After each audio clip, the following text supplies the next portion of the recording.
बिहार विधानसभा चुनावों से पहले बीजेपी ने बिहार के लिए चुनाव प्रभारी का ऐलान कर दिया है। इस बीच खबर यह कि एनडीए गठबंधन में सीट बंटवारे का फॉर्मूला लगभग तय हो चुका है।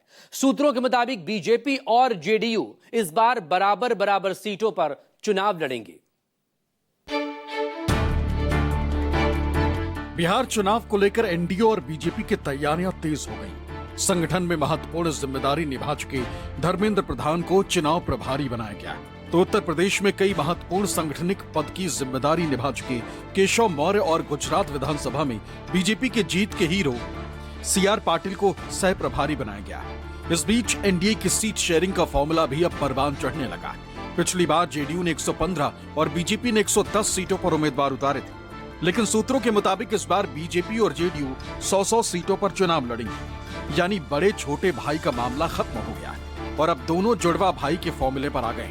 सूत्रों की माने तो इस बार बिहार में जेडीयू 100 सीटों पर चुनाव लड़ सकती है, तो बीजेपी भी 100 सीटों पर चुनाव लड़ेगी। चिराग पासवान की पार्टी लोक जनशक्ति रामविलास को 25 सीटें मिल सकती हैं। केंद्रीय मंत्री जीतन राम मांझी की पार्टी हिंदुस्तानी अवाम मोर्चा को 10 से 11 सीटें मिलने की संभावना है, जबकि उपेंद्र कुशवाहा की पार्टी राष्ट्रीय लोक मोर्चा को 7 से 8 सीटें मिल सकती है।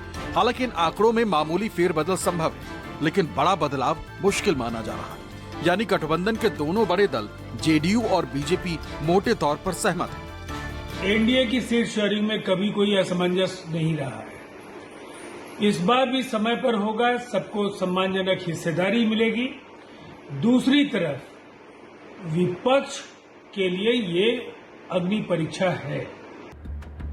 लेकिन गठबंधन में सब कुछ आसान नहीं। चिराग पासवान किसी भी हाल में 30 से कम सीटों पर मानने को तैयार नहीं। चर्चा है कि उन्हें 25 सीटें और एक राज्यसभा सीट देने का प्रस्ताव है। वहीं उपेंद्र कुशवाहा भी राज्यसभा में दोबारा भेजे जाने की मांग पर अड़े।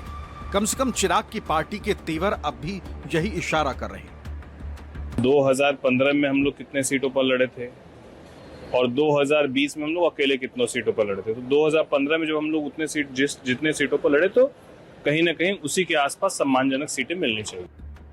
सूत्रों के मुताबिक सीट बंटवारे और चुनावी रणनीति को लेकर चिराग पासवान और उपेंद्र कुशवाहा की मुलाकात हुई।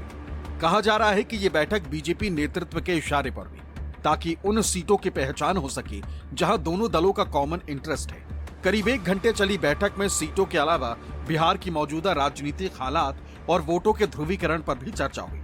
इधर एनडीए घटक दलों के नेताओं की बीजेपी शीर्ष नेतृत्व से प्रत्यक्ष बैठक अक्टूबर के पहले हफ्ते में होगी। तभी सीट बंटवारे का औपचारिक ऐलान संभव है। यानी औपचारिक फैसले मोटे तौर पर हो चुके हैं, लेकिन छोटे दलों की मांगे अब भी चुनौती बनी हुई।